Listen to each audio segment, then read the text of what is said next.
Hello everybody. Today we shall learn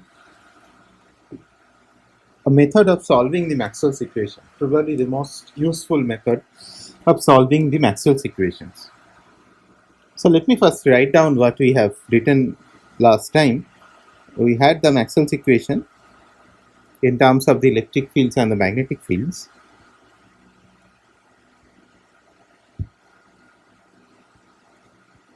And I told you that you are not allowed to forget these if you are doing any physics.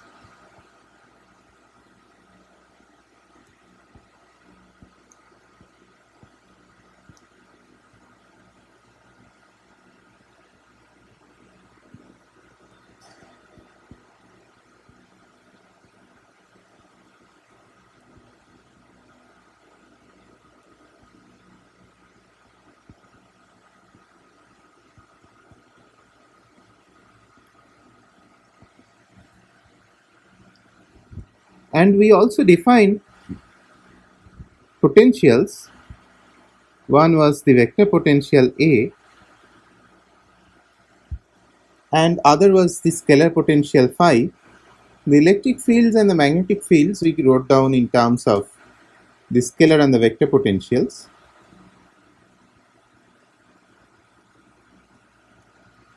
And then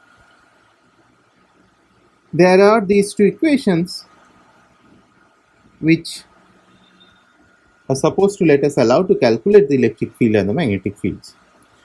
Remember, mu naught and epsilon naughts are constants, and they're up to your choice of the units of charges, etc.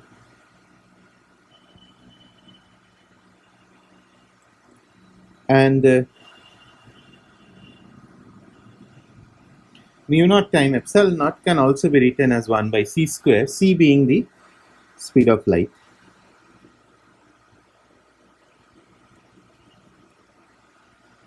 So this is one set of equation for the phi, and for A they looks like the following.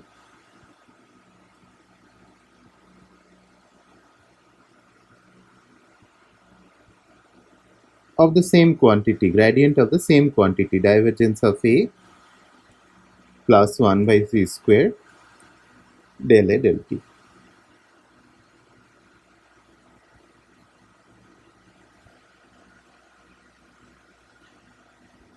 And to solve these phi and A, we need a choice of gauge.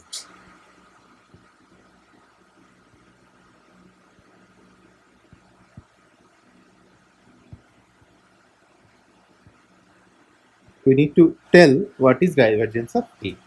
So if I do that, we are supposed to be able to solve for phi and A, and then if I know the solution for phi and A, I can use B as curl A and E as minus grad phi minus del A del T to get the electric fields and the magnetic fields.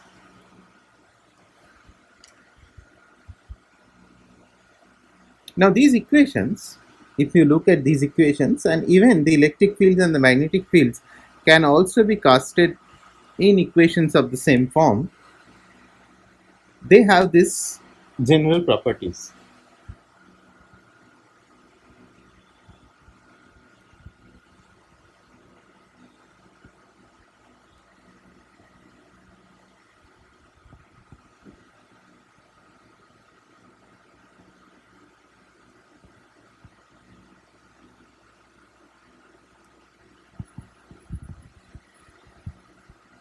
So you are trying to solve for some quantity. So let me write that as phi. So it can be one component of the electric field, one component of the magnetic field, or one component of the vector potential A, or the scalar potential phi itself. I have an operator operating on it. So I write it this way. It's like an hammer.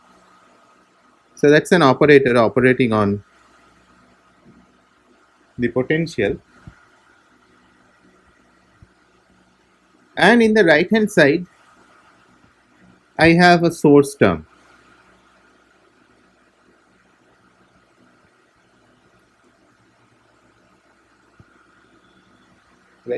So this is a source. I call it a source term because if you see in the right hand side of these equations, I have these terms. I also have this del del t and a gradient term, but we'll see that they can be fixed if I choose the proper gauge. That is, if I choose divergence of A, then something happens to those terms. But in the right hand side, I will always have these source terms. And the operators in this particular case are this grad square. And if you remember, grad square was 1 by c square del 2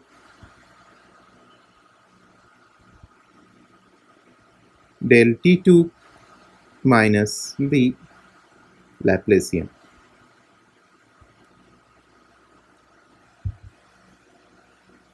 So that's my operator. So this is my operator. So these are partial differential equations, and with these I also need the boundary conditions.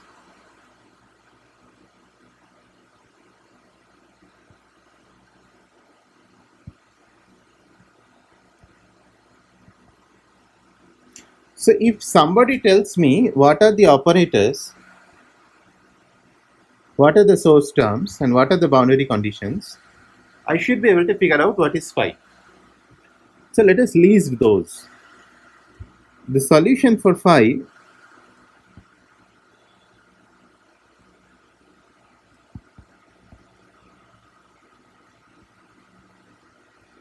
depends on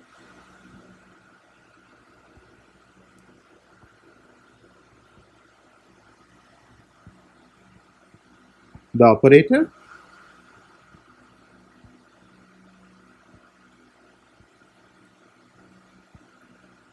the source,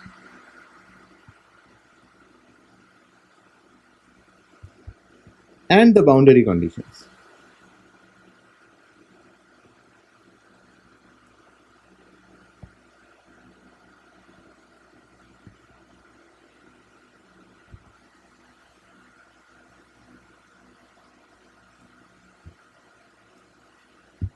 Okay, and we'll see that the mathematical method that we learned today to solve a particular equation in particular, but that operates or that works for all partial differential equation of this kind. There is one more important thing here, is that it's a linear equation in phi.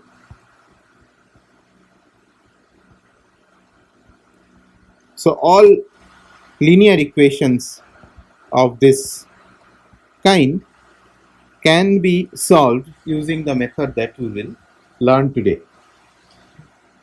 Though for a particular case, but it can be used for all linear equations. Now, physically, what are these different terms? What is the meaning of these terms? Well, the operator will tell you which theory you are working on. So in this case, it's the theory of electrodynamics. So that will decide what operators will come here. The source term is related to the electrical sources. Where are those sources? But you see, whenever you work in a practical problem, so in a practical problem,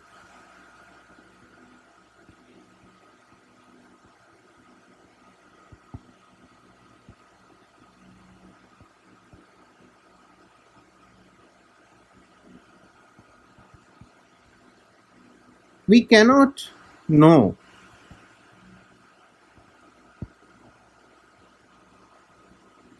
source distribution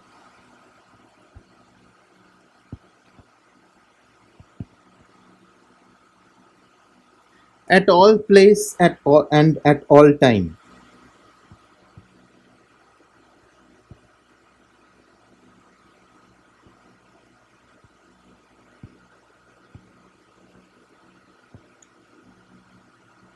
Right, obviously you cannot know it for all time. If you are doing the measurement, you cannot know what was the source distribution by any measurement that you perform before you took birth here on earth, and obviously will die at some point, so you will not be able to know what are the source distribution after you die. You cannot even measure it very far away part of the universe, at very far away part of the universe. So you always have a limitation over which you can measure. And that is where the boundary condition comes in. Because if you see, if I didn't need the boundary condition, I could have, if I assume that I can solve this equation of phi for phi at all space and all time without requiring any boundary condition, means then it will mean that I have to know about the source distribution at everywhere in the space at all time, in past and future and present. Now that is not possible. So what happens is that it turns out that it is enough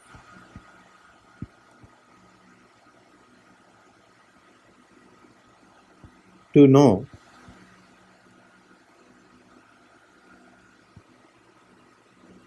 the source properties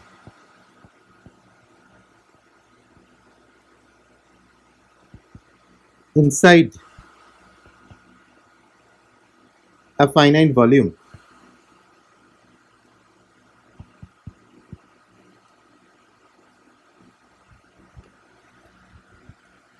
Now, when I say finite volume, if your source function is a function of x and t, like these rhos and j's are, then obviously that volume is a volume in space as well as in time.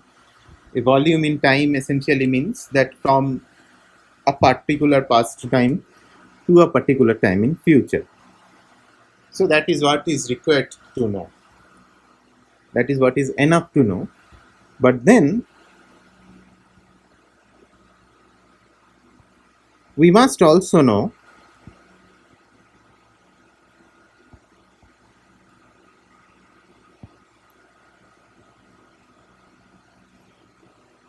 certain information, what that we learn today,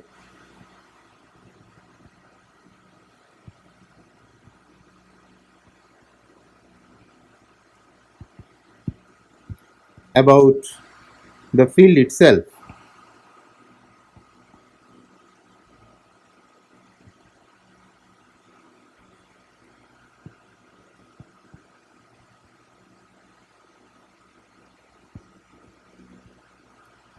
At the boundary of the volume.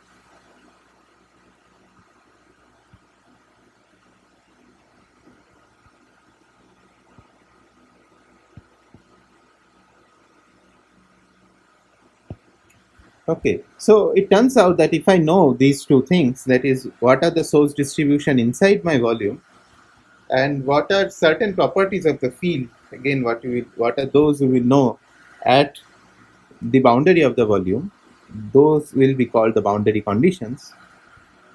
Then there is a unique solution for phi inside everywhere in the volume. And that's important, inside the volume. I did not say there is a unique solution for phi everywhere. That I don't know. But at least I can prove that inside the volume, the solution of phi is unique. Okay. So now this is the setup that we are trying to work out today. Given these informations, how to get what is phi. Okay. And now to do that, we will solve for a complicated, we will solve for an easier problem first, which is the problem for statics. So what do I mean by statics? So I am looking at these equations, the Maxwell's equations, either in the form of electric field and magnetic field, or in the form of the potentials. And we try to solve for the cases where none of these quantities vary with time. So that's the problem of statics. And let me write down the problem of statics, and that you can see. So this is the problem of statics. So none of the quantities has any time dependence. in this particular case. And physically, you cannot have an electromagnetic system which is having a static condition without any external force, but that's a separate discussion. We will not go into that discussion. I just provoke you to think about it, why we cannot have the problem of statics without any other force other than electromagnetism. But if I consider the problem of statics, those equations that we wrote above, they boils down to the following equations. So you get a Poisson equation for phi. So this we call Poisson equation, as you know very well. And you get three Poisson equations. Well, if I consider the three components of A, it looks like this. Okay. Remember that rho now is function of the position variables, three position variables only, and J is also a function of only three position variables.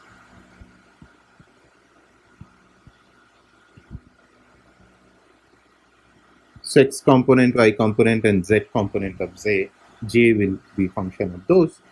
And because of that, phi is also a function of only the position variables, and that's the functional form that we are trying to get by solving these equations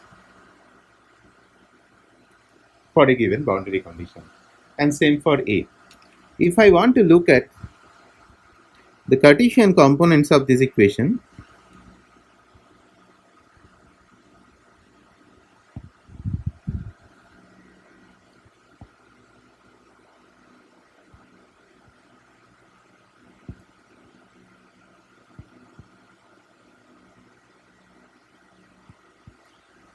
then what do I get?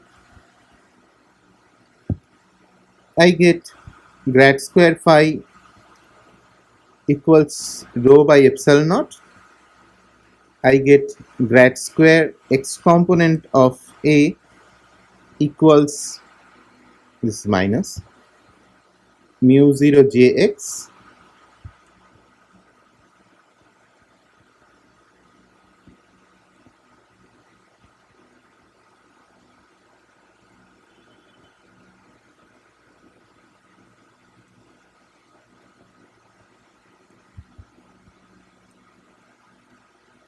if you look at these, they have exact same form. They have exact same form. Well, why do I say that? Well, if you have to write it down, for example, in spherical polar coordinates, the operators will look different. But if you write down them in the Cartesian coordinates, the operators are all same.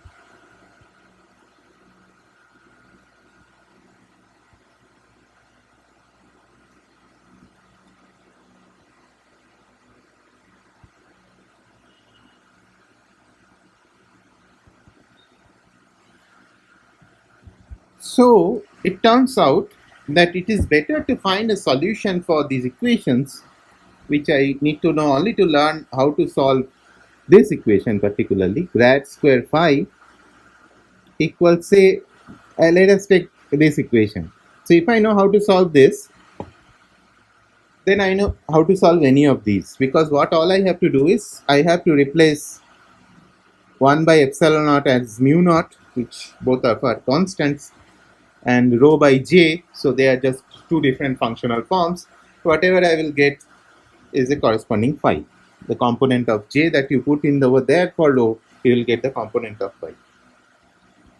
And when you are done with solving them in the Cartesian, later I can choose to write the solution down in any other coordinate system, because I know how to transfer coordinates to several coordinate systems, right? So this is the setup. This is the equation that I want to solve. So this is what will be our pet equation for some time now, at least rest of today, and try to see how to write down the solution for phi for a given rho and boundary condition. Okay. So to do that, we have to go through a certain mathematical developments, and that's what we will do today, and that's what we'll do now. So let's start.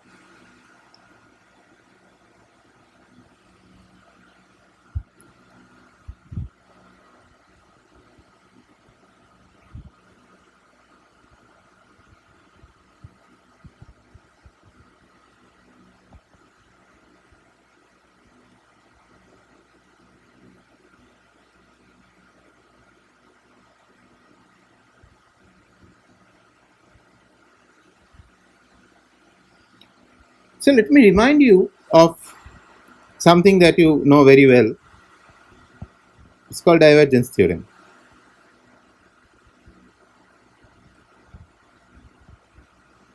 This is a result from vector analysis. What does it tell you? It tells you that the volume integral of the divergence of a vector over an entire area, over an entire volume, sorry,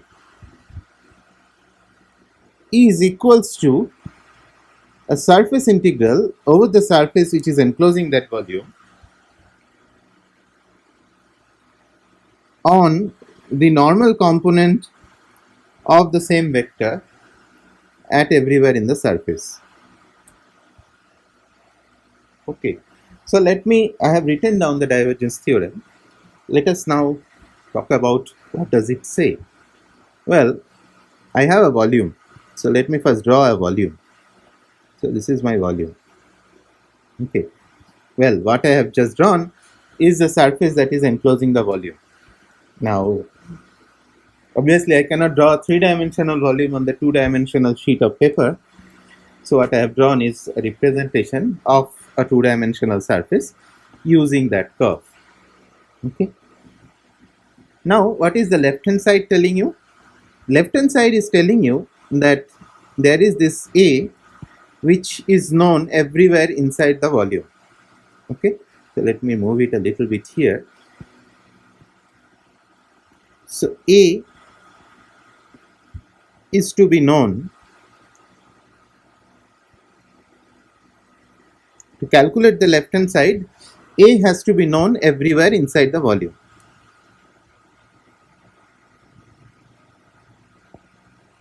And let us call the volume as V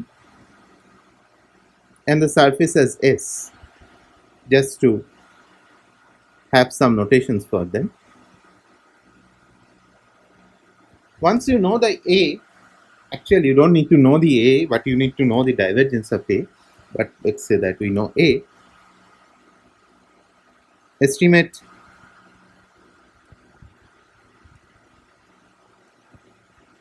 divergence of A everywhere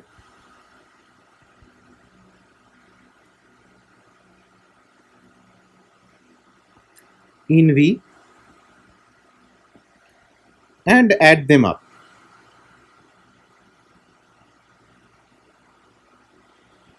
So that adding up part is the integration, right? That you know that integration is the limit of a sum.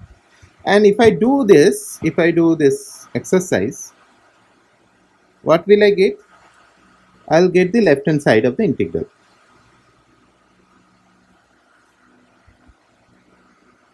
Now, the divergence theorem tells you is that you can calculate the same thing in the following way.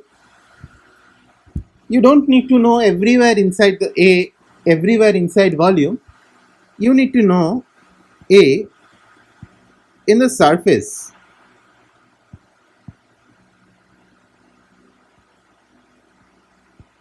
of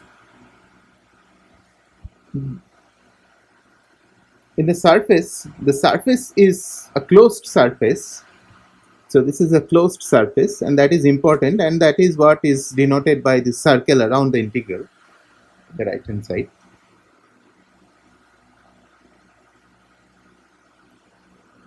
And this is the surface which is closing the other volume, the volume that integral that you are doing in the left hand side. Then you take the component of A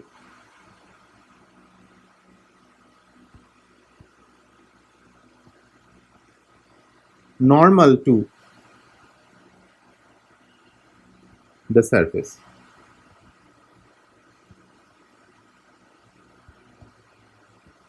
And obviously everywhere in the surface. So I take, so if I try to draw a patch of the surface here, the local patch, there will be a local normal to the surface. This is the direction of the local normal, so unit normal if you wish. And I call it with a prime sign here. So you see, whenever I have written a prime, this prime essentially means that this is integrated over. So if I am this at this local point, my A vector at this point can be like going in any direction. All I have to do is that I have to take the projection of A along that local normal. So that is A dot n cap, right? So take the component of A normal to the surface everywhere and sum them up.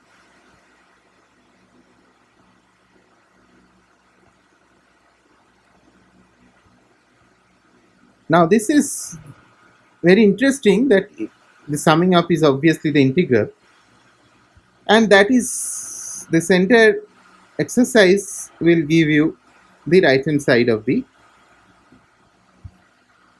equality. Now you see, it's very interesting.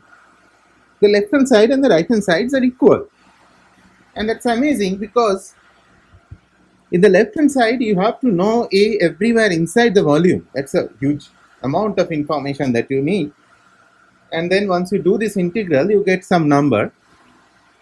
The right hand side is telling you the same amount of information you can get just by integrating something on the surface of this surface which surrounds this volume. Is not it very interesting?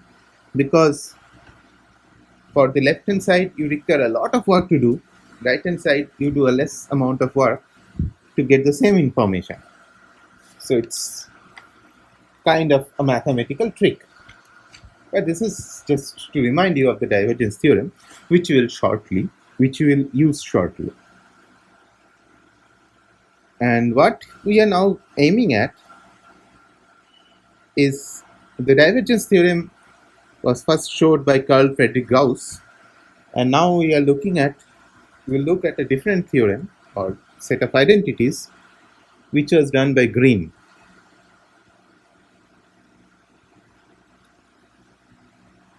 And these identities can be achieved using the divergence theorem. So what do I do for this? So I have the same setup where I have a volume which is enclosed by the surface S. So I have volume V enclosed by the surface S. Okay. So I choose a function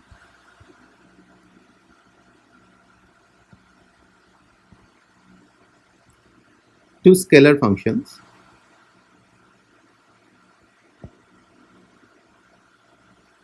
In physics, we sometimes call them fields also because they are the quantities which has values everywhere in x, everywhere in space. So these are functions of x, and that's what we call field in physics. But the field also have a mathematical description.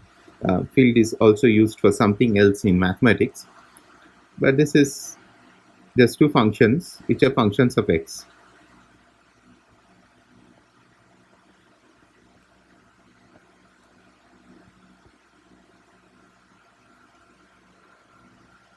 And these functions are well behaved inside the volume.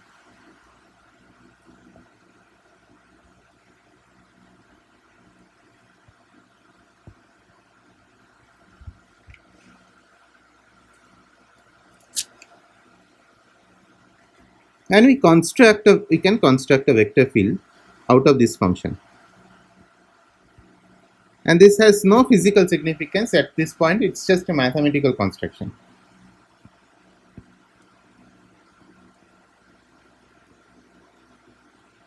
We are essentially trying to use one identity to go to another identity in vector analysis. So this vector field, which conveniently we call A, is phi times gradient of psi. Well, gradient of psi gives me a scalar function. Gradient of psi gives me a vector function, that is three functions. And then I multiply it by another scalar function. So I get three functions again, which I call the vector A. And now this is a vector A. And this divergence theorem is true for any vector which is well behaved, vector function which is well behaved inside that volume. So what I do is I just use phi grad psi in place of A. Okay, so what will I get if I do that? So I get a volume integral. Remember that the left hand side was divergence of A, and A is now phi gradient of psi. D cube x prime is my volume integral.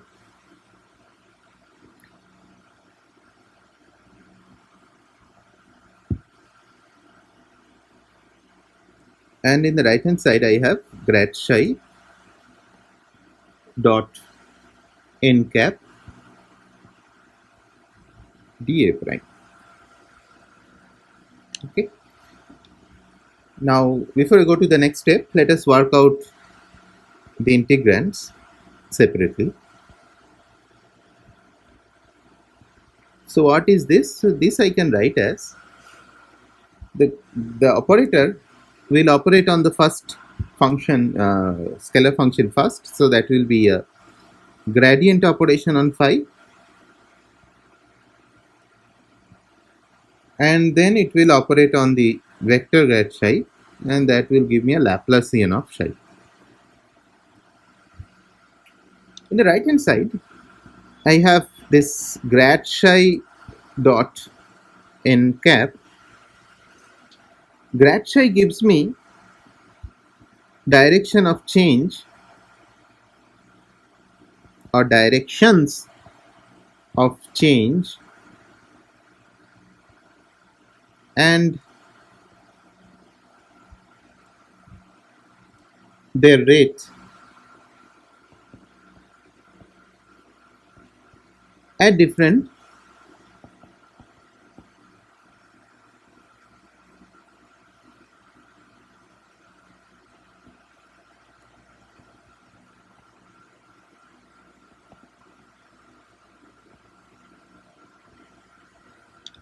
right. So grad psi, if I ask the question what is the unit vector along grad psi, that tells me what is the direction of change of psi, and I can also take its components along the different coordinate unit vectors, so that tells me which direction it changes how much.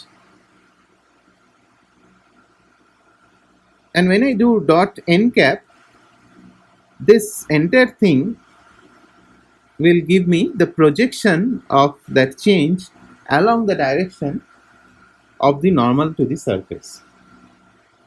So this I can write as how psi. So this means that it will tell me how psi changes along the normal to the surface. So I can write this as del psi del n prime. So this is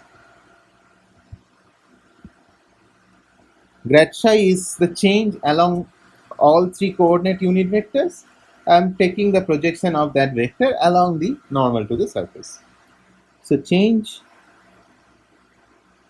or rather rate of change of psi along n cap, right? So I will write this here and this there. What will I get? I'll get the following.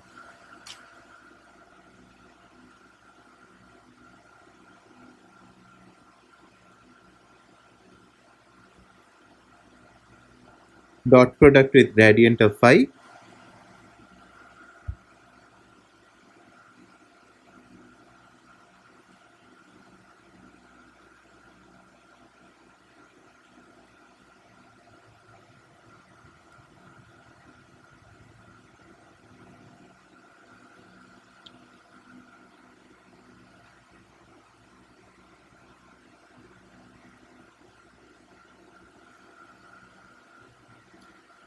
right. So that is these two replacements in the left hand side. That's a volume integral that is equals to the surface integral of phi, and grad psi dot n cap is del psi del n cap.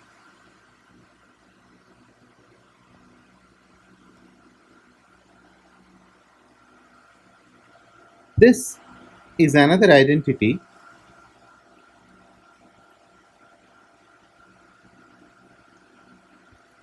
This is called Green's first identity.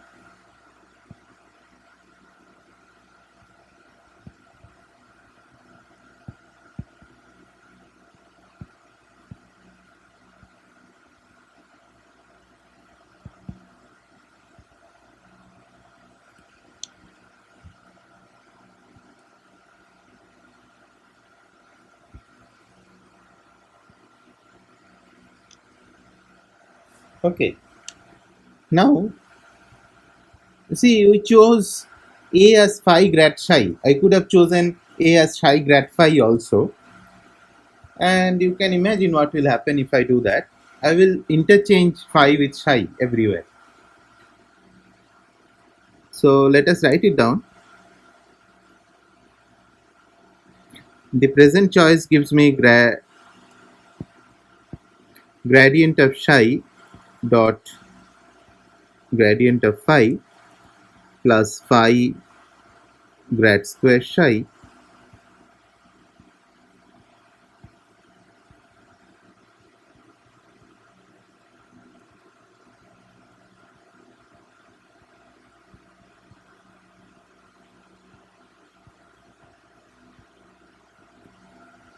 and I write the same thing, the same Green's first identity, interchanging phi with psi.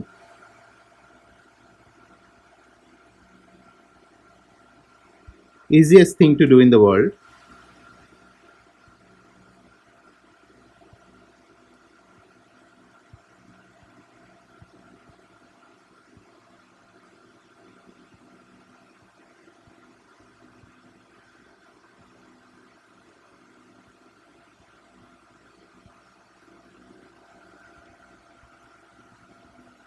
If I subtract one from the other, you see that the first term is exactly the same. A dot B is obviously B dot A. So I can write after subtraction, and I choose to subtract second minus one, the first. That is just for our later conveniences.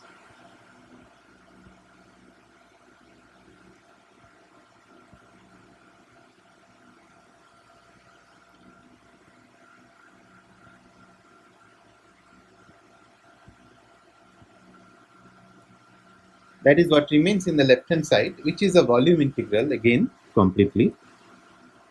In the right hand side, I get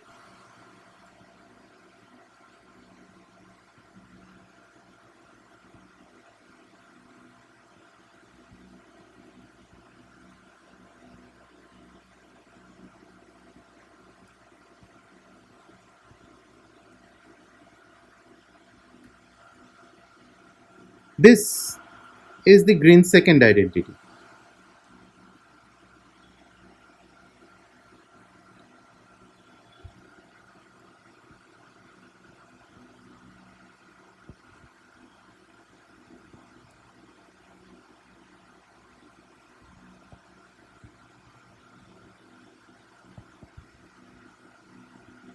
And we are doing all these, remember, to get to a method to solve the Poisson's equation, right? So now let us have this Green's second identity in the top of our head, and let us come back to Poisson's equation. So what was Poisson's equation? Or what is the equation that we are trying to solve? Well, Poisson equation, again, as I would like to emphasize that we are trying it as an example here, because in electrostatics that is a problem that we are trying to solve. But this does work for many other cases.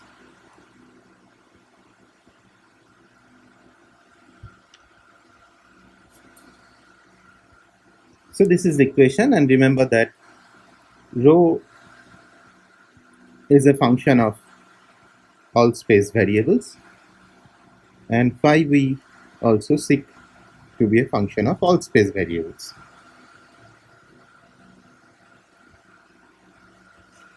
Now this is one equation. So let us look at a different equation which has the form of Poisson equation, at least the same operator, a different equation.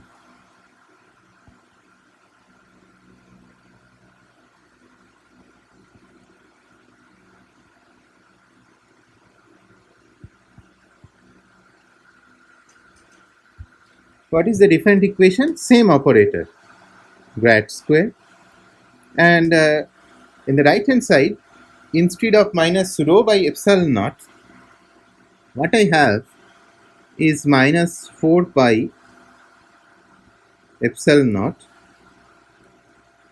I'm sorry, not epsilon naught, but the Dirac delta. In physics, we call it a distribution. We call it a function, but it's actually should be called a distribution.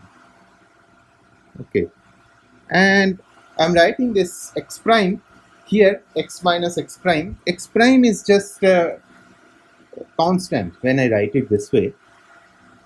This grad square is operating on obviously x, and the solution for this equation I call g, and that will depend on x, and because I have x prime over here, it will change the solution. The value of the solution will change if I change x prime, so I just write it as g x x prime. Okay, so what are the commonalities, common things about these two differential equations? They have the same exact form.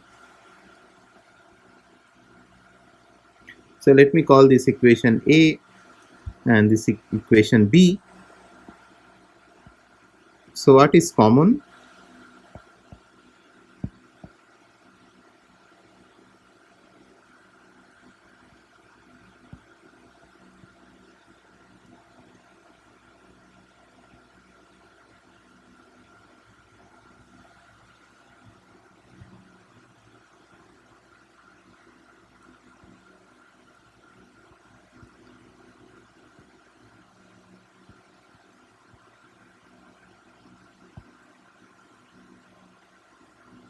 The first thing is they have the exact same form.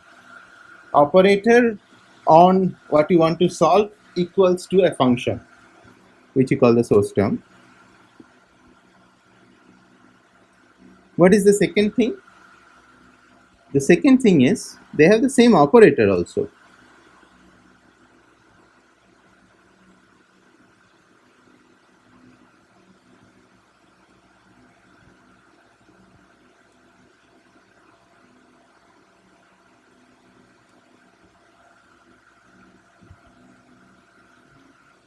Just to remind you one thing here, I never stress the following. So let me put the reminder here.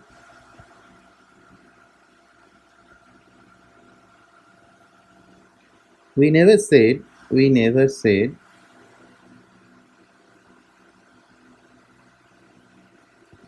A and B has same boundary conditions.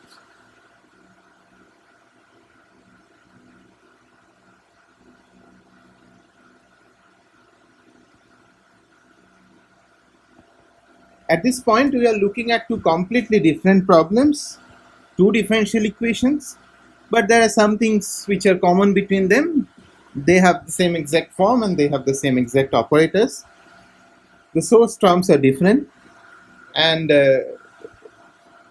they doesn't have the same boundary condition. They not need to have the same boundary condition. We have not said that they have the same boundary condition. Okay. Now, you see, obviously, that why we are looking at equation B, there is a reason for that, and that is what Green did. It's not that we are doing it for the first time, and we'll see why we are looking at this. Now, this function, before we go ahead, this function which depends on both x and x prime, it's written with a capital G. It's called the Green's function.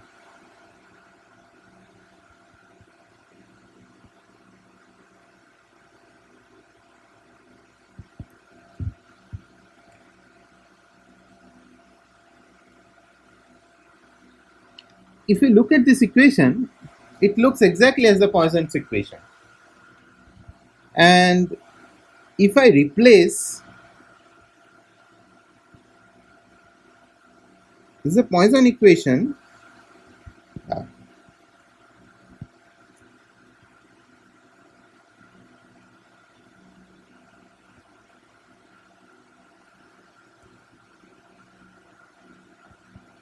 with a point source,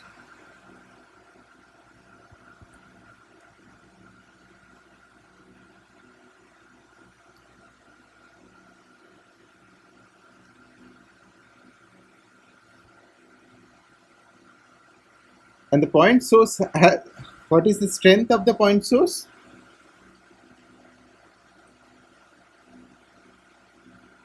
The strength of the point source is 4 pi epsilon.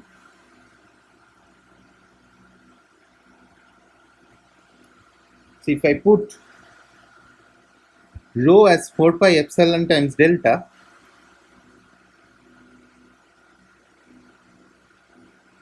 then we will get the right hand side here. And the source is at x prime. Because that's in physics how we write a point source density.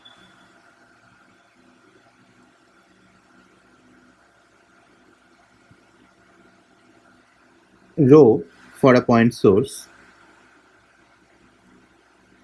at any point x for the source being at x prime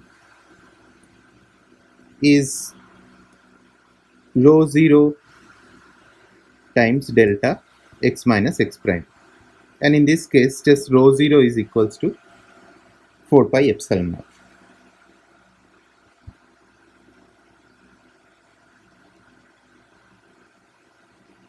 So what capital G is the solution of Poisson's equation for a point source as x prime which has a certain source strength. So because of that, this also has another name called point spread function.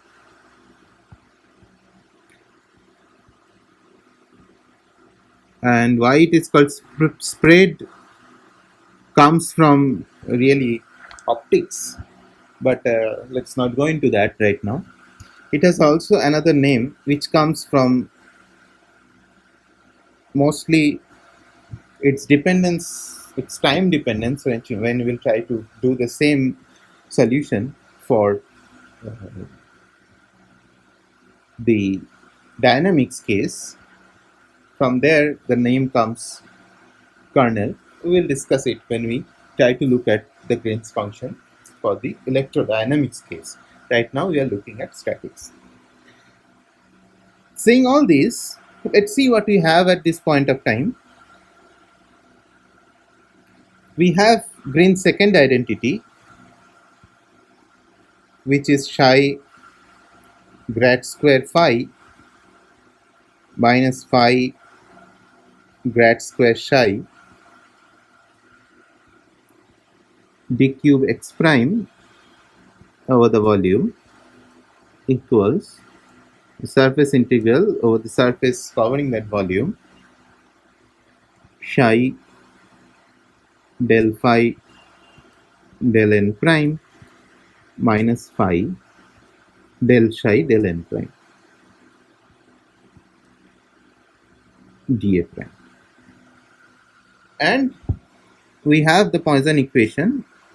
Grad square phi is at this. See, remember that this psi and this phi are any two functions, and I am writing the Poisson equation, which is this, and I also have grad square g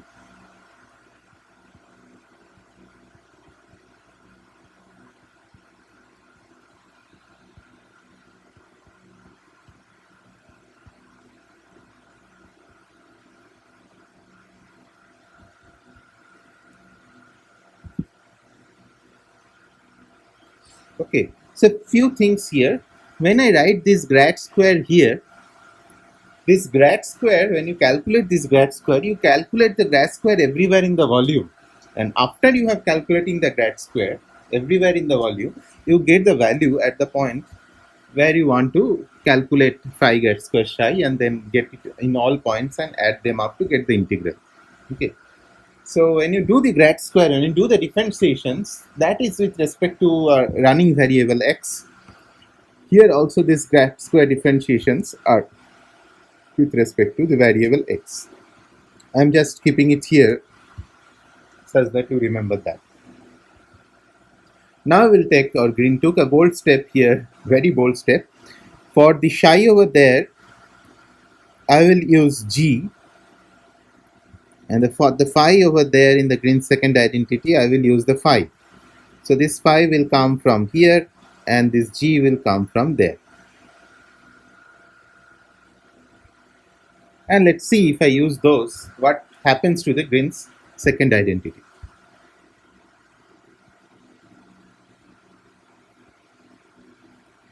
Psi is g.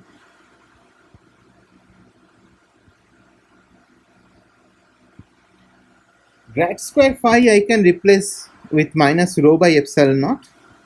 So let me do that. And remember that when I try to integrate over this entire quantity, that rho has to be calculated at every position. So it's at x prime. And this entire thing is integrated over this. And the other term in the left hand side is minus. Now I have phi has to be calculated at x prime if I want to do that volume integral. And then grad square psi, which is grad square g, and I can replace it with minus 4 pi delta. That minus makes this plus 4 pi.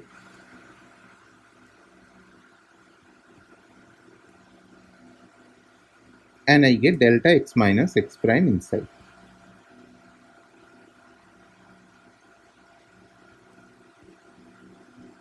So it's the left hand side of my Green's identity. What happens to the right hand side is rather simpler. I get psi, which is g. I can write just g over here. So del phi del n prime minus phi del g del n prime.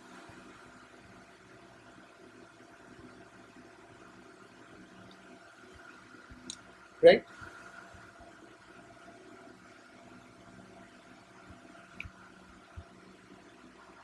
Let us look at this term.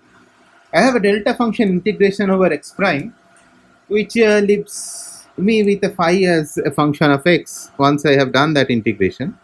So I get phi as a function of x, which is what I want, the solution of the Poisson equation. I have that multiplied with 4 pi, but the 4 pi I can bring in. I can divide everything by 4 pi, so that is gone.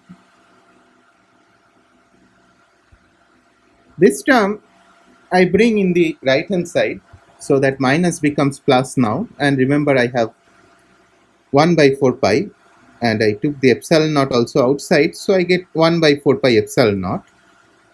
And I am left with g xx prime times rho x prime d cube x prime. So it's a volume integral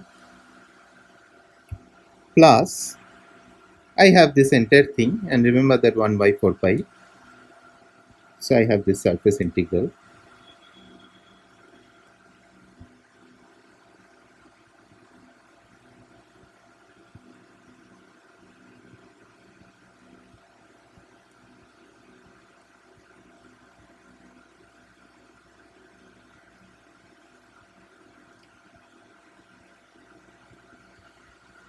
Right?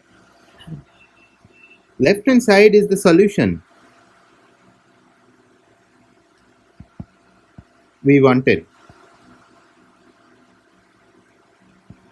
In the right hand side, let's see what we have. We have a volume term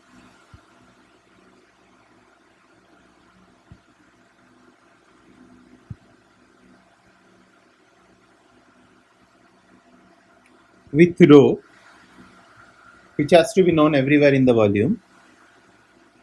And I have a surface term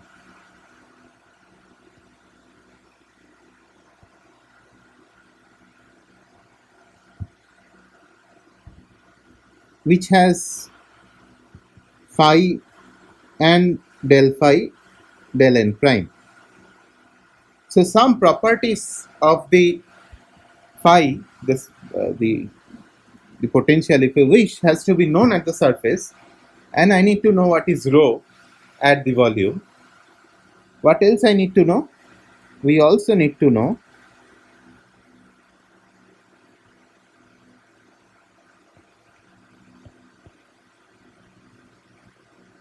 solution for G.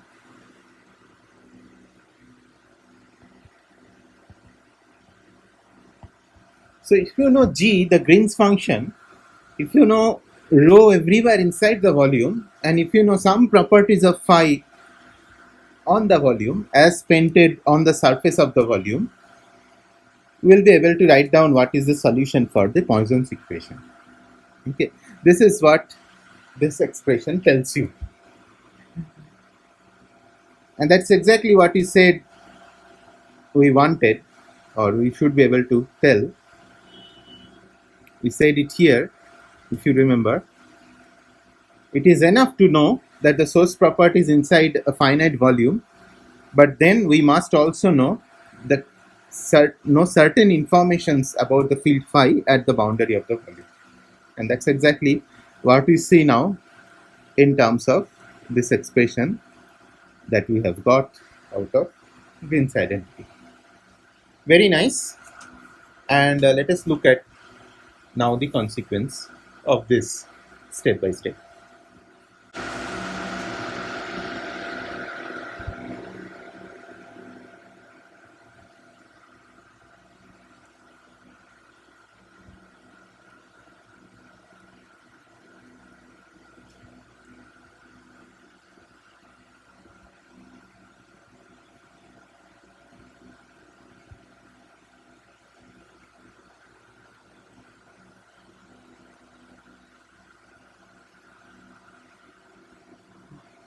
So look at an example. What is the example?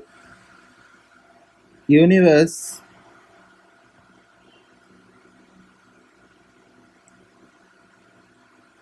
has a single point charge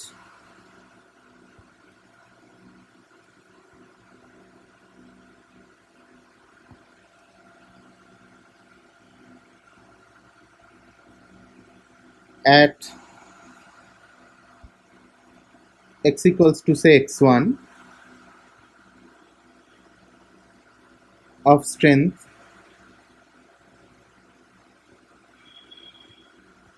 q. So basically I'm asking the question, I'm asking the following question. I have, let's choose some origin.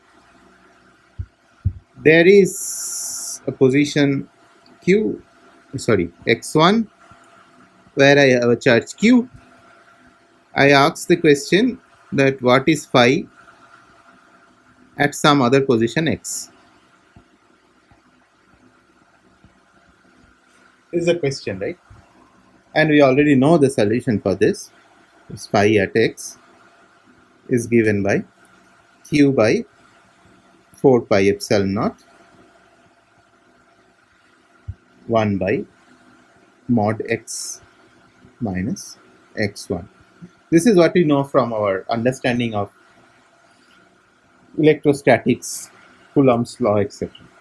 Let us see what I get once I use this expression. Okay, so now how do I set up the problem? First I have to set up a volume. So I take the volume to be the entire universe.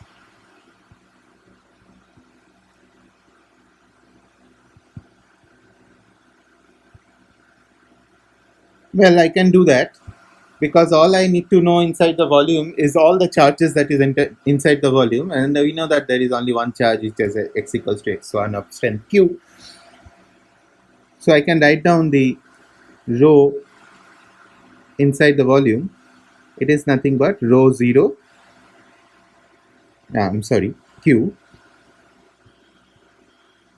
and then my delta function x minus the charge is at x1. This is rho x, remember.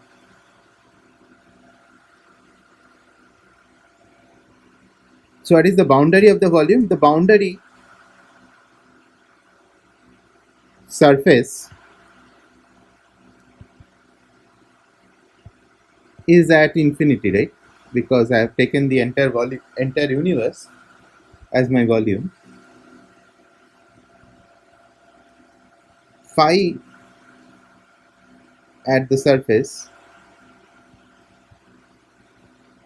and at infinity, so I should not write the infinity,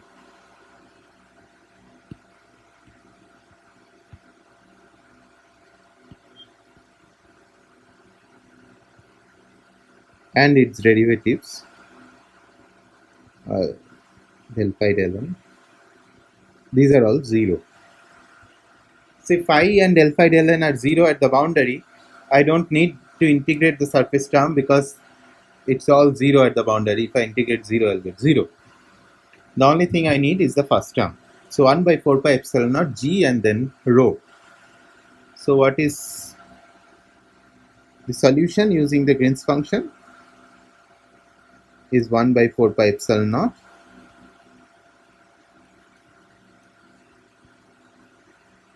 g xx prime and rho at x prime, which is q can come outside, so x prime minus x1 d cube x prime. And you know how to do the delta function integration. It will just change, so I'll be g with x prime change to x1.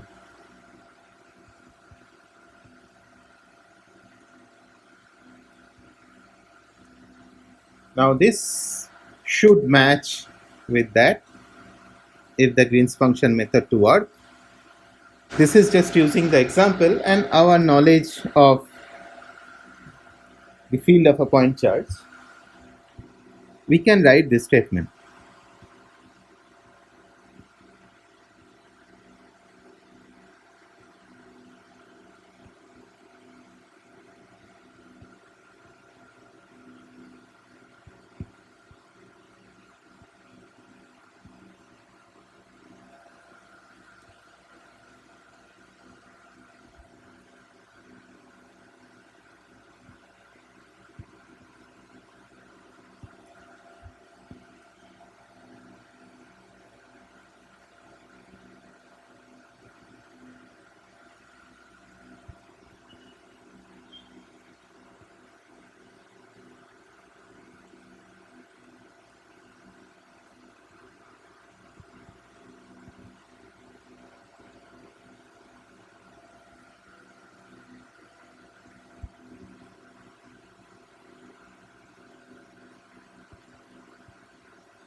So G, so in this particular case, see, this is a particular, very particular solution for G. It's for a single point charge. Remember that G is the solution for a single point charge. But the boundary condition is that we have chosen the volume to be the entire universe, and the boundary condition is that at the edge of the universe, which is at infinite distance from our origin, the value of G is 0. So in that particular solution for G, we call it G prime.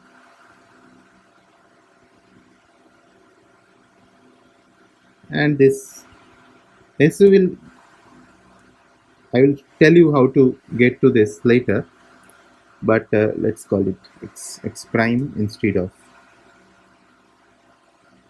x1.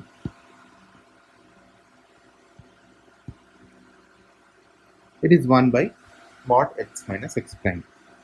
So it doesn't depend on the direction of x minus x prime.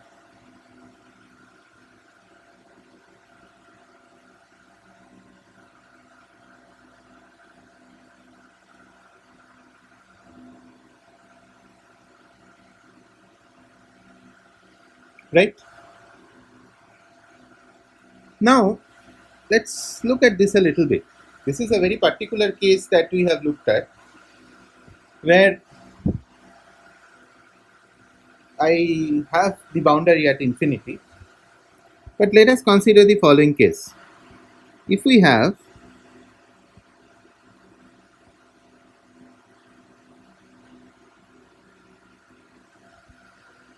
a finite boundary,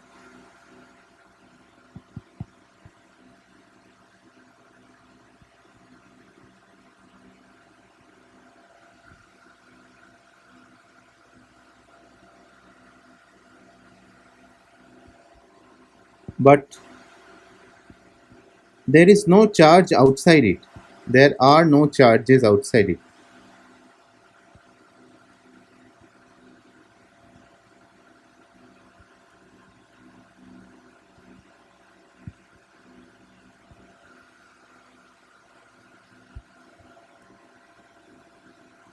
There is one charge.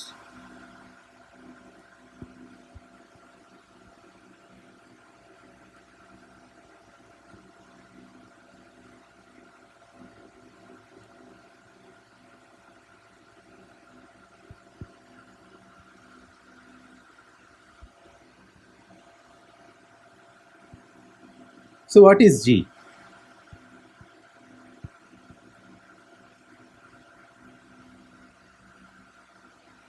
Okay. See, this is again a problem of electrostatics where I have grad square phi equals minus rho by epsilon naught as my equation, and rho is a point charge.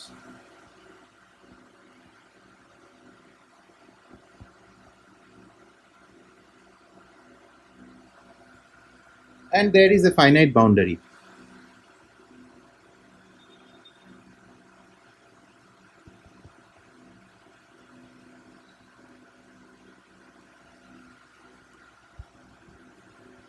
This will be a solution of this equation.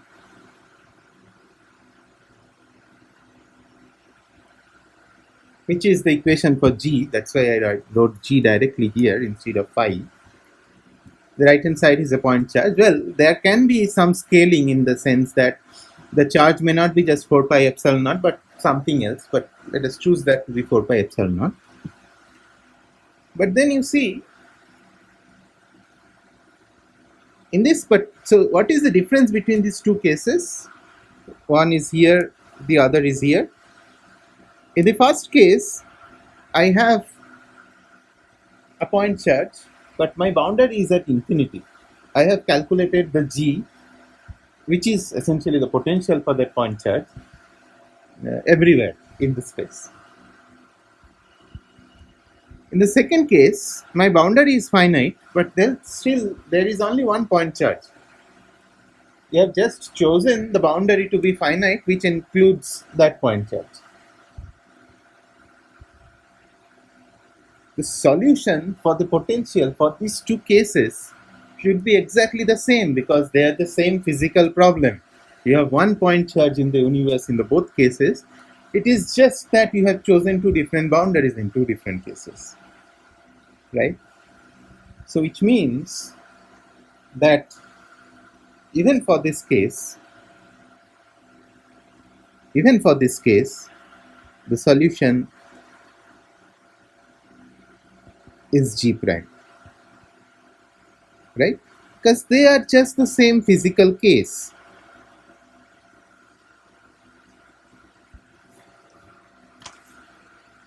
What if now I add in charges outside the boundary?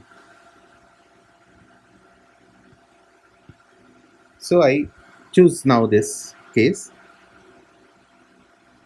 If we have a finite boundary,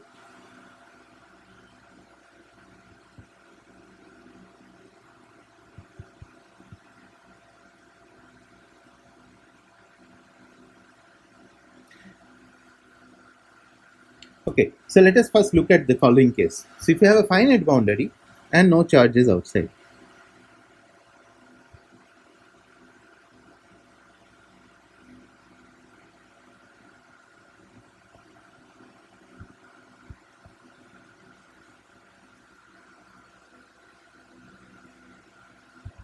so you have just said from there that in this particular case, the contribution, because there is no charges outside, the solution is same G prime, right? So what does it tell us about this second term, the surface term, this term? It tells us that this phi and del phi del n prime has to be 0 at the boundary if there is no charges outside that boundary. At the surface of the boundary, this charges has to be 0, because if they are not, then my solution for phi will be different from the first case. Now if they are 0, then if I consider this case, which is almost the case of the second one, but the charge density inside is different. It's not a point source anymore.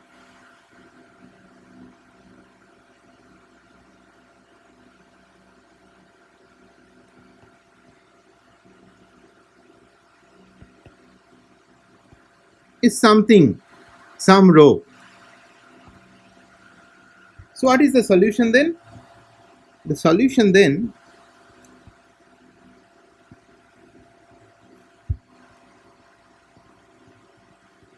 is just the volume integral.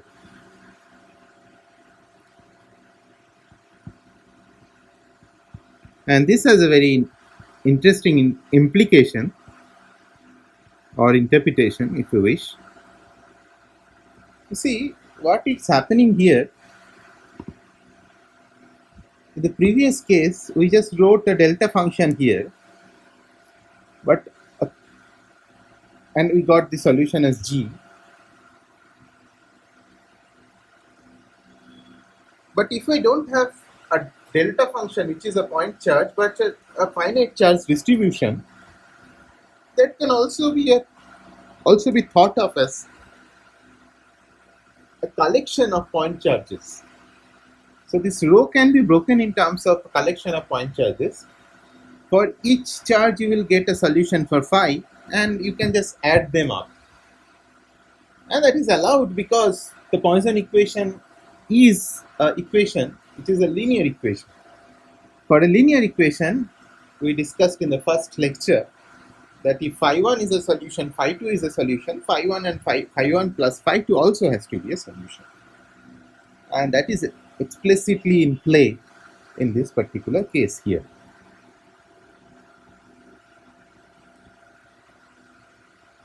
You see, we are going step by step here. If I go back to our original discussion of what the solution of a differential equation depends on, and we listed three things here: the operator, the source, and the boundary condition. What we did in the Green's method is, first we said that we will try to find the solution for whatever boundary condition we wish, but for the same operator with a source which is a delta function source. And that is what I get the Green's function for. So I got a Green's function which is a solution of this equation where the source is replaced by a delta function. And I write down then the solution for phi in terms of what? In terms of that Green's function, the value of rho inside the volume, and the value of the boundary conditions, essentially, which are the values of phi and del phi del n prime, and at the volume, at the surface of the volume.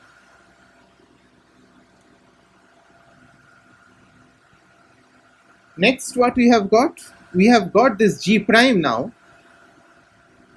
which is a solution for the Green's equation when I say that the boundary is at infinity. So this G prime is a solution which is 1 by mod x minus x prime.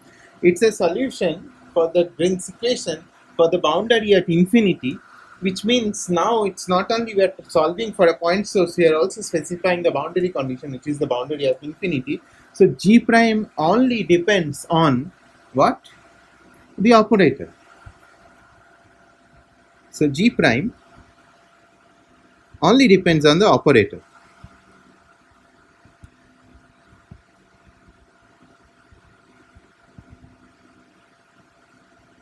So if I change the operator to something else, then this 1 by x minus x prime, whatever is g prime, that will change.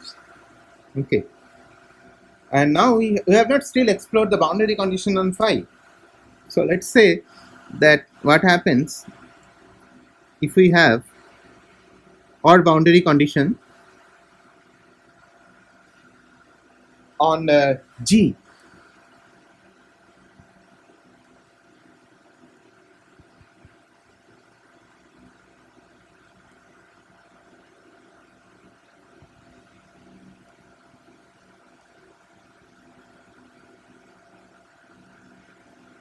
So some point charge inside, which essentially tells you that now we are looking at a solution for G.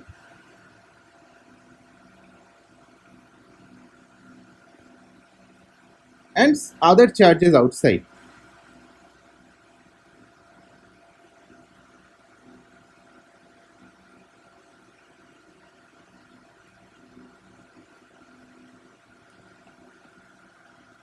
So what will happen in this case? Well, let's see what will happen. What will be my G in this particular case? What can I tell about it? You see, there is a point charge inside. And our superposition principle tells us that I can add the contribution for the potential for individual charges, from the contribution on potential from individual charges.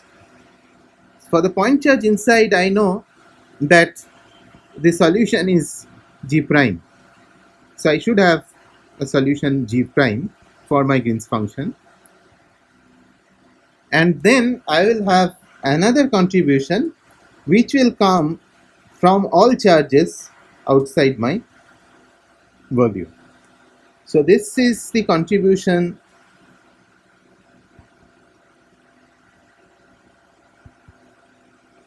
from the charge inside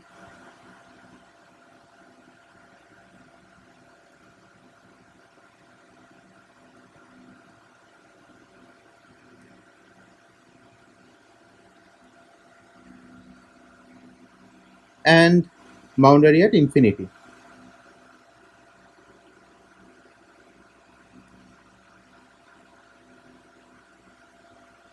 And this is the contribution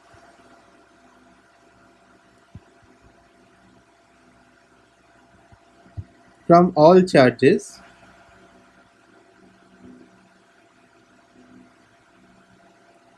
outside the volume.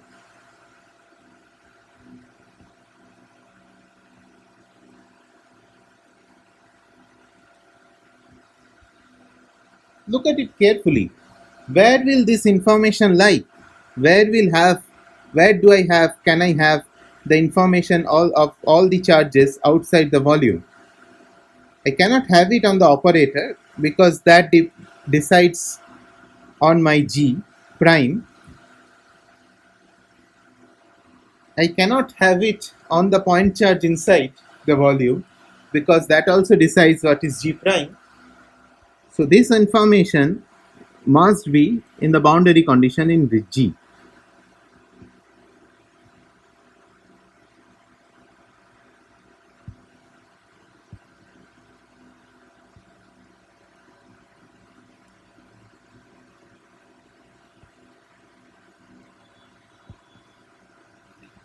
Remember, I said boundary condition on G, not G prime. G prime boundary condition is that the boundary is at infinity. Okay, so now what is the equation for F? What is the equation for F?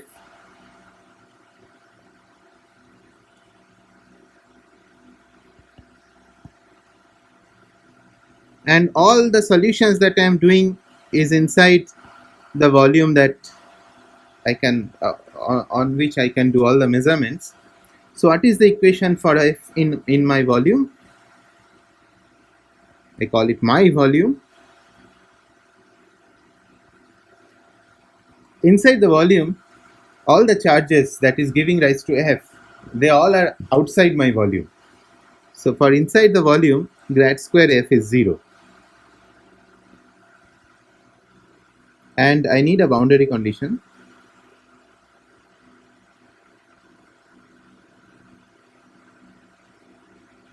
on G. So remember, f plus G prime is G. The boundary condition is on G, that is known because I know G prime at the boundary, that can translate to a boundary condition on f. So if I use that boundary condition and grad square f equals to 0, I can solve for f now.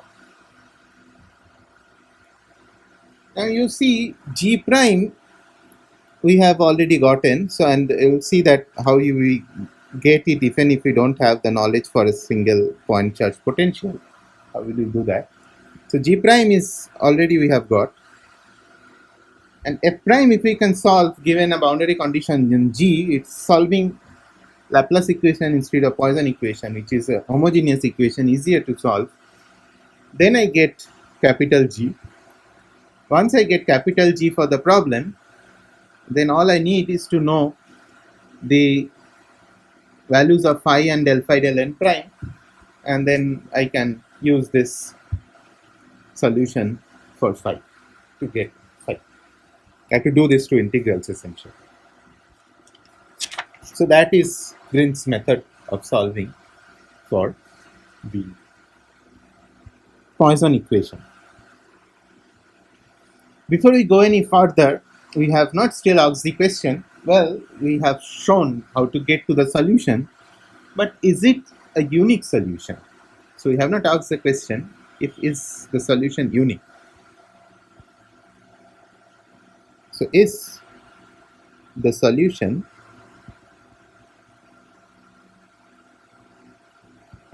of grad square phi equals minus rho by epsilon naught unique? Given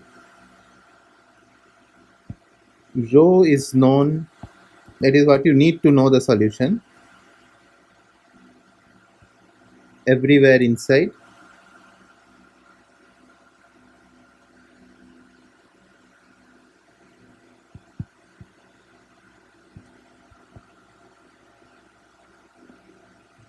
or inside the volume,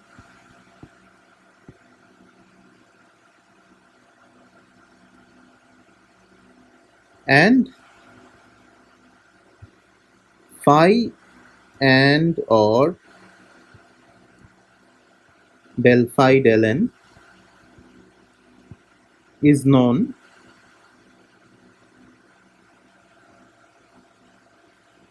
on the surface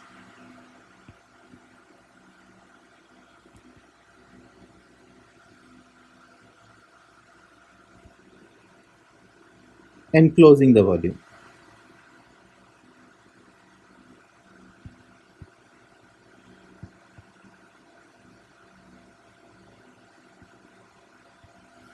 So this is called uniqueness.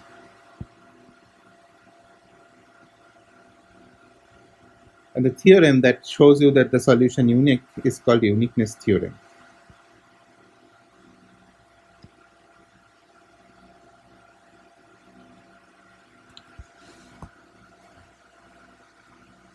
Now, showing this that the solution is unique is quite straightforward. And we to do that, we go back to Green's first identity.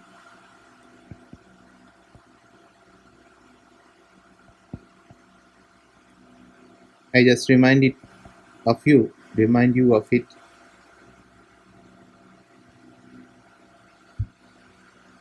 The identity obviously cannot remember you.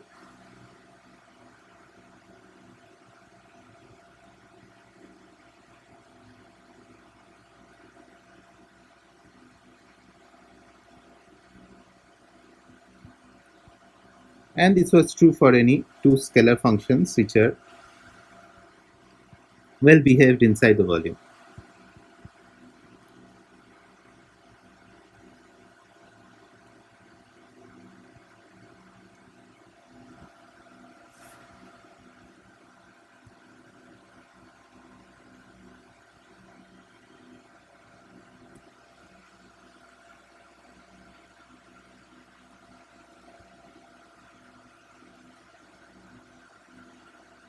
Okay, so I have this volume, and the way we will prove this is assuming a negative statement, which is we assume that there are two solutions inside. We assume for given rho in V and phi and or del phi del n prime in S, we have, so the solution is not unique, so we say that we have say two solutions.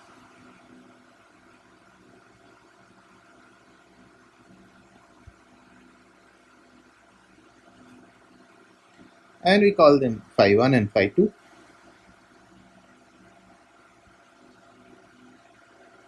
So what does it mean? Hence, so we know that grad square phi 1 will satisfy minus rho by epsilon naught. Rho is given. Grad square phi 2 will also satisfy, the right hand side will again be same, minus rho by epsilon naught, because it's the same rho, it is already given.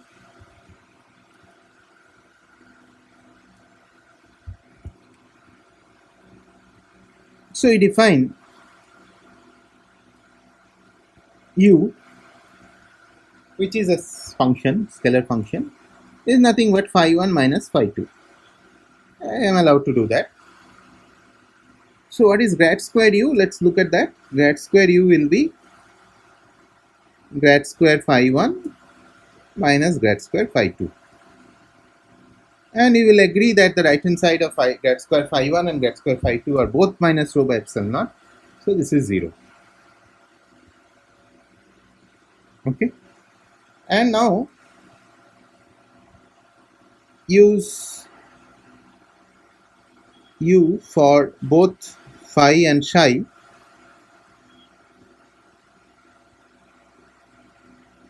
in Green's first identity.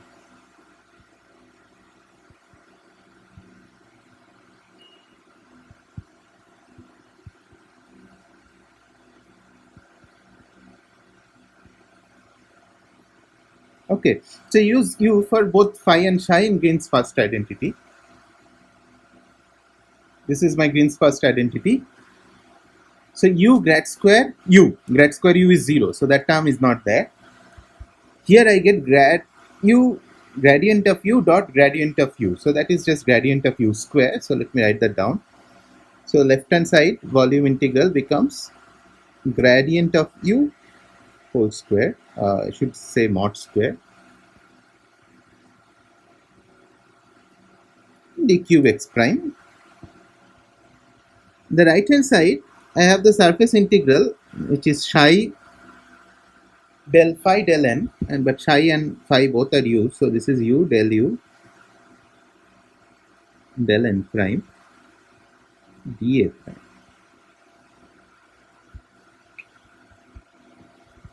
Now u is known.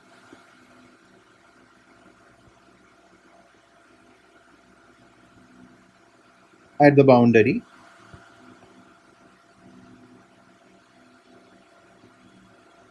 what is the value of u at the boundary?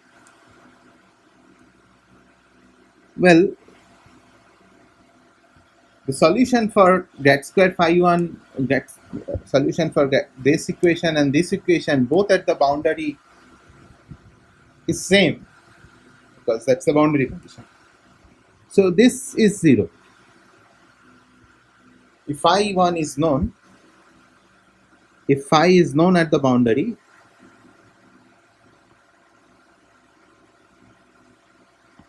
then this is 0. Similarly, del u del n prime equals 0 at the boundary if del phi del n prime is known. Because del phi del n prime is the value of del phi del del phi del n prime at the boundary, and that boundary condition is what is given to you. So whatever you get the solution inside, at the boundary it should match. At the boundary there is no two solutions that they have same solution because boundary condition is given. So what does that tell you? If either of these are 0, so if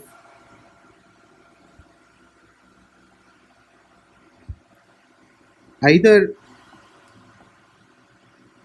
phi or del phi del n prime is known at all points in the boundary. Okay, so this is either, this also is true if it's n, because 0 times 0 is also 0.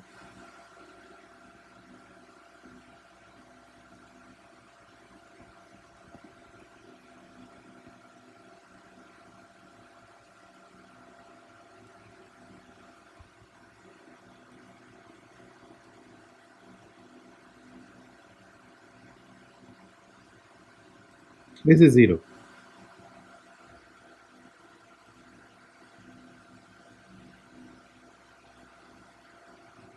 So what does it left us with? It left us with this from the Green's identity. I have the volume integral of gradient of u mod square of it d cube x prime is 0.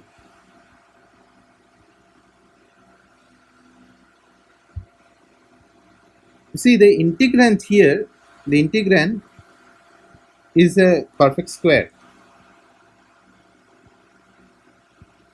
So it is greater than equals to 0 at all points.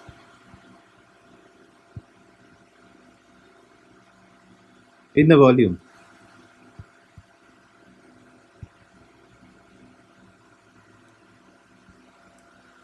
Well, if I add all those points it has to be greater than equals to 0. And once I add them all, contributions from all the points, the total has to be 0. There is no other way other than gradient of u has to be 0 at all points inside.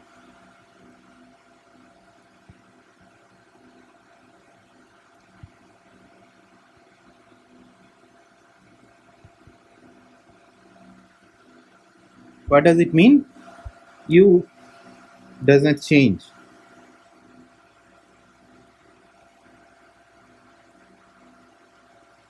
In the volume.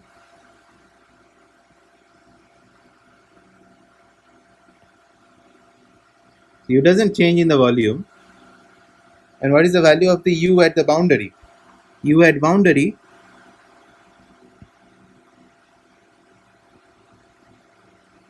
u at the boundary is this difference of phi, two solutions of phi at the boundary, which once you have given the boundary condition is 0.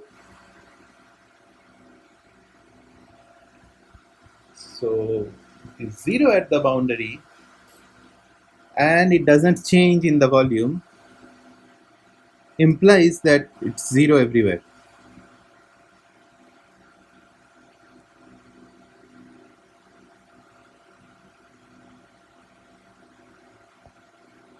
Right? 0 at the boundary, it cannot change inside the volume, it has to be 0 everywhere. But that is the case where u is known to be 0 at the boundary. If I know that del u del n is 0 at the boundary,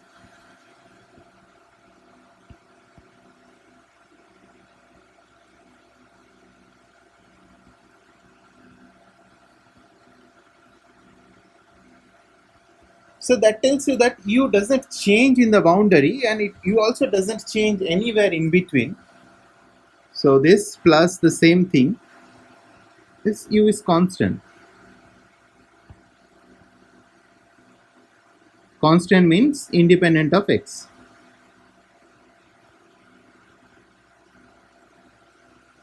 So in that case, in this case, then phi 2 as a function of x can be written as phi1 as a function of x plus some constant. Well, that's not a big calamity. It's true that in that case phi1 is not absolutely unique, but all you always want is the gradient of the phi, because that gives me the electric field. So the electric field is unique, even though phi is not in this case. So that is what is the uniqueness of the solution. It goes by the name uniqueness theorem. Okay, so far what we have seen that we have found a method of solving the Poisson's equation in terms of the Green's function. We have seen how the Green's function can be estimated. We have already known a part of it because it comes only from the Laplacian operator, which is 1 by mod x minus x prime, and the other part will be fixed by fixing the boundary condition on G. So that will be a solution of grad square f equals to 0, right? But one thing we have not talked about yet are what are the types of boundary conditions that may exist to solve this. And this boundary condition, when I say boundary condition, is the boundary conditions of the original problem. That is, what are the values of phi and del phi del n prime we can expect to have, or how does the solution depends on that. So let us look at the solution for phi and discuss a little bit about different types of boundary conditions now. Let me first write down the two terms.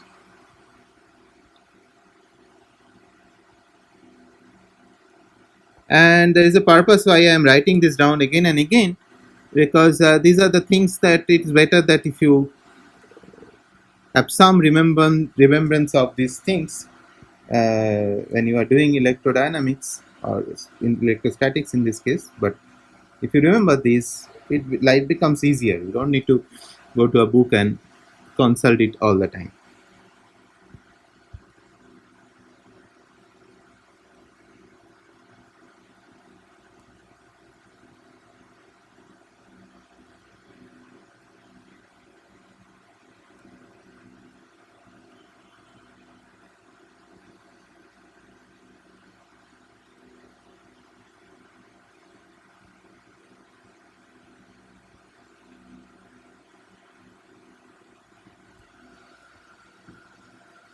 So first we talk about the type of boundary conditions.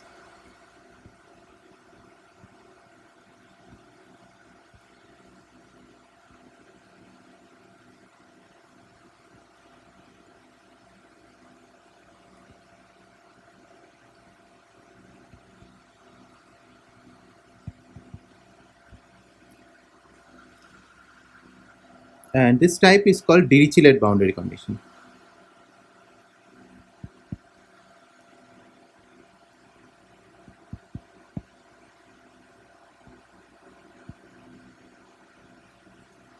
And we see that the choice of the boundary condition was on G is still left on us. So in this case we choose G x prime equals to 0 at the boundary.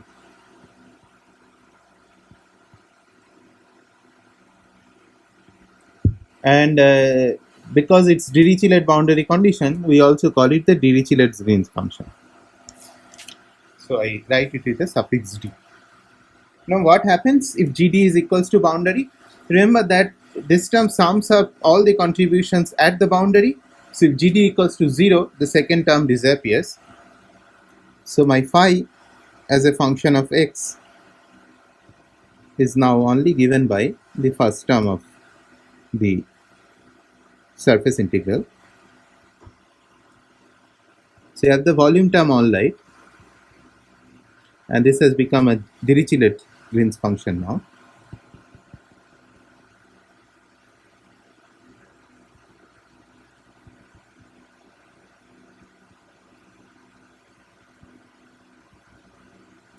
And I'm sorry.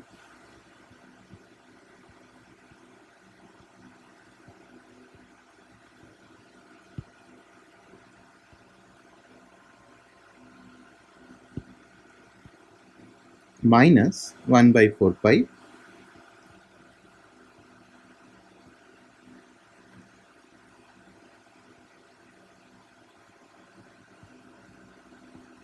this actually gives rise to something that you have already done a lot, which is the method of images, which we'll discuss next time. So here we need to know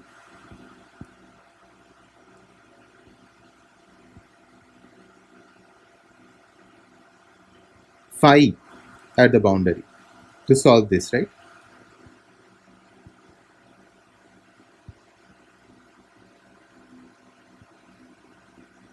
So the boundary condition on the Green's function is chosen. It's chosen to be 0 at the boundary. So if we want to know what is phi, we said that we need to know some properties of the phi at the boundary to know phi inside my volume, and I need to know phi itself at the boundary.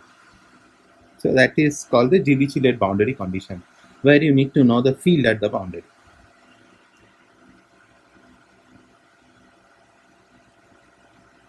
The second type is called the Newman condition, where we make a little complicated choice for the boundary condition on phi. Boundary condition on G, and I call it a Neumann G. So what I choose here is that del G del N at the boundary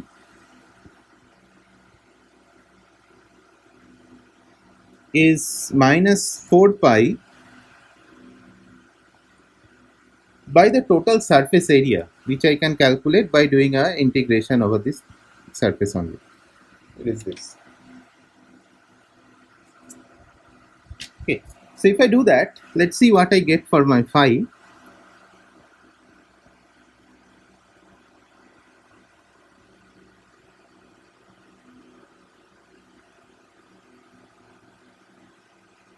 So this is now Neumann, and you see this Green's functions will be different.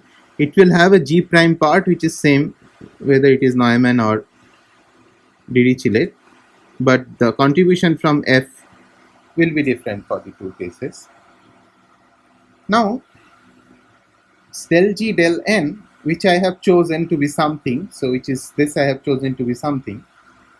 So let us write this term first, which I don't know what is G, so that has to come out of the calculation. So that will come with a plus sign, 1 by 4n. So G Neumann times del phi del n prime.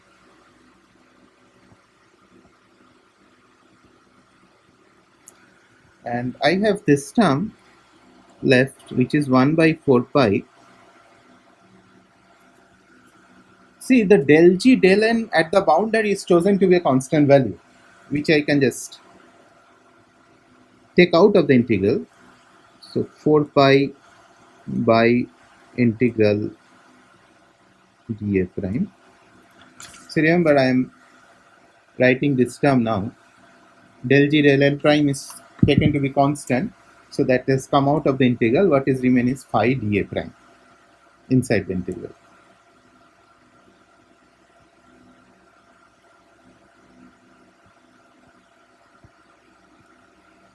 Right? Now 4 pi obviously cancels out. And what is this thing? So it is phi integrated over the entire area of the boundary divided by the total area of the boundary. So this is kind of average value of phi over the surface. So what I get is phi as 1 by 4 pi epsilon naught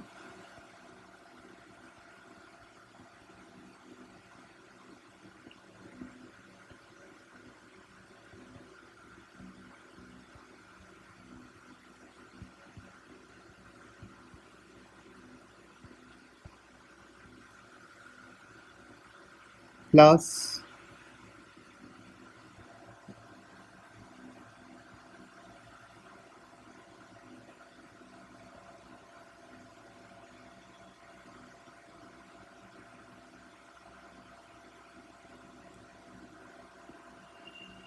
These are all the business terms plus a constant term which is phi s.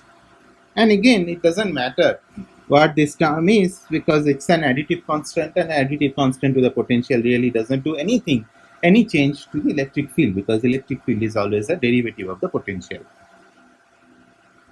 So here I need to know, to solve for this phi, so I need to know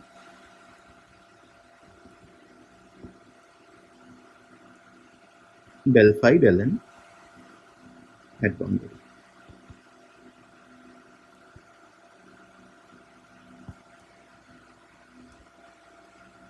So for the Dirichlet condition, we need to know phi at the boundary. For Neumann condition, we need to know del phi del n at the boundary. So these are the two types of boundary conditions. There is one more called Cauchy. It's a mix of Dirichlet and Neumann. But remember that you cannot specify both Dirichlet and Neumann conditions, which is both phi and del phi del n, arbitrarily at the boundary, because that will lead to inconsistencies. So that is not possible. But you can specify phi at certain part of the boundary and del phi del n at certain other parts of the boundary. So that will be the Cauchy boundary condition. Okay. So we have almost done the entire development of this. The only one thing is still remaining, and let me spend only 5 minutes to motivate to that, is that how do I calculate, how do I know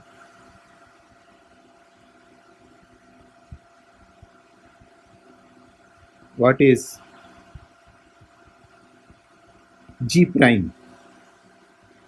So we have just estimated or wrote it down from our knowledge of the potential of a point source. But if we did not know that, so first time you are trying to solve for these, you do not know that, how do you know what is G prime? So remember that G prime is a solution of this equation. This gradient is on X.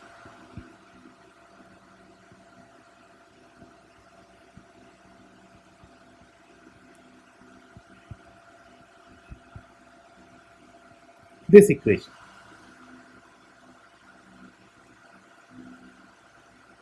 And the boundary condition is at infinity, or the boundary is at infinity.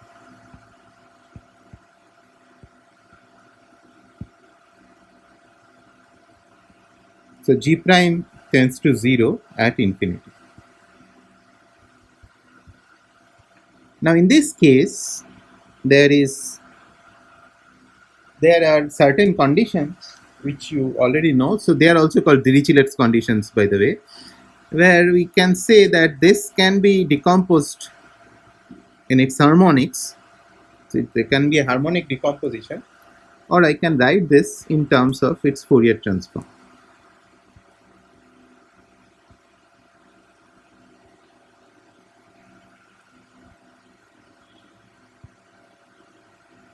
K is the conjugate variable to X.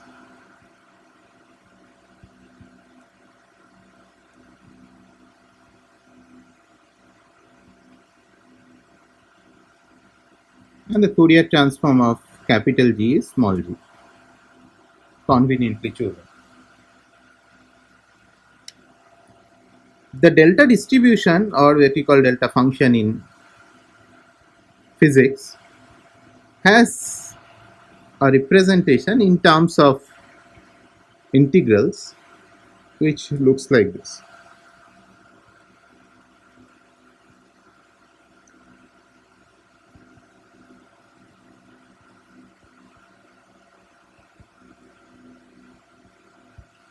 So what we do is we put this back into our equation for G. So let's calculate first what is grad square G prime. Well, the only thing in the right hand side of the expression for G prime in terms of this integral, the only thing that depends on X is this e to the power quantity. So the integral is on k, the gradient operation directly goes inside.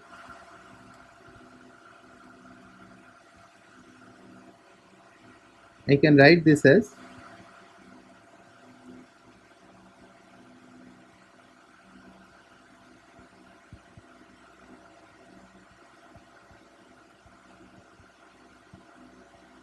and remember that this gradient is on grad square is on x. What will I get if I do this? Every time I use the grad operation, I will get a ik out. So I will get ik mod square, which is nothing but minus k square. And then I will have, it's a nice exponential derivative, so I will have the exponential left over. So this will be minus k square times e to the power ik dot x minus x prime. So if you write the left hand side and the right hand side, both of them will have the integral. So I can put everything together in one side.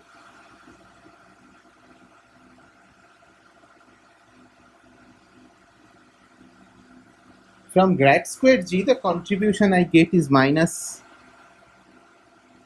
gk times minus k square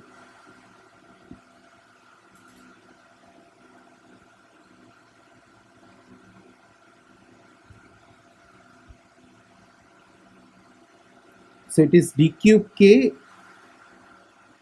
and in the right hand side I have the exponential, obviously not right hand side, sorry. So this is common outside. What I'm doing is I'm writing the Poisson equation essentially, taking all the terms, both the terms in the left hand side. So obviously the right hand side will be then 0. So the first term is d cube k gk minus k squared e to the ik x minus x prime. And the second term is the term which is the delta function term, which has 1 by 2 pi whole cube. I have already written that. D cube k, I have already written that. E to the power something, that I have already taken common. So what all is left is 1. And you can see if this integral has to be true, I should have gk equals 1 by k square. I'm sorry, it will not be 1, it will be 4 pi, because that's what I forgot. So this is 4 pi here.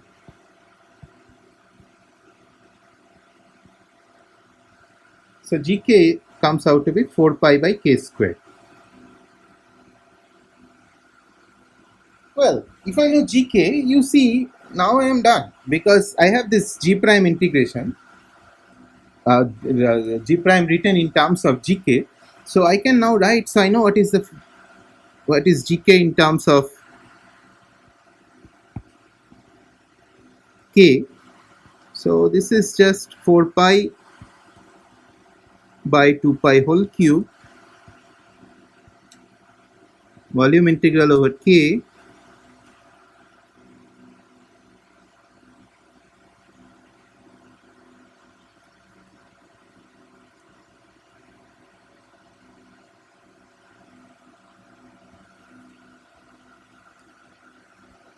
by k square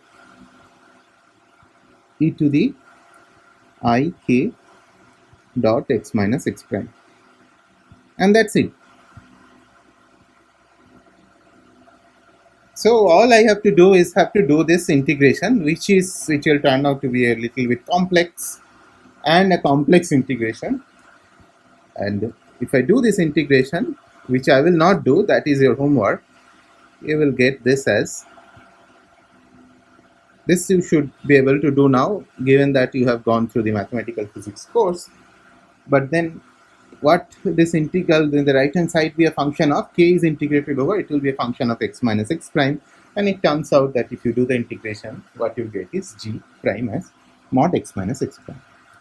So that completes our formalism on the Green's function. Remember that this form of g prime, which is mod of 1 by mod of x minus x prime, is sacrosanct to the Laplacian operator. If there is any other operator, obviously it will be different. Okay, so that's it for today. We have gone through a formalism of getting the Green's function, and if you remember that along with this g prime, we'll get g, which is this g prime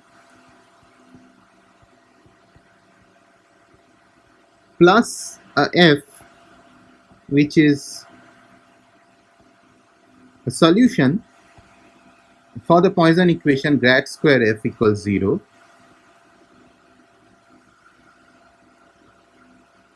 with boundary condition on G.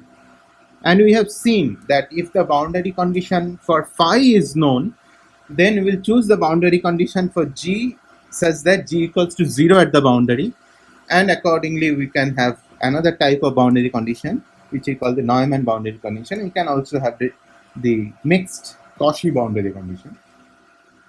But that is one part of the puzzle. The other part of the puzzle is that once I know G, so then depending on what type of boundary condition you have, you can write down the solution either in this form, it's the Neumann boundary condition, or in this form if it's the Dirichlet boundary condition.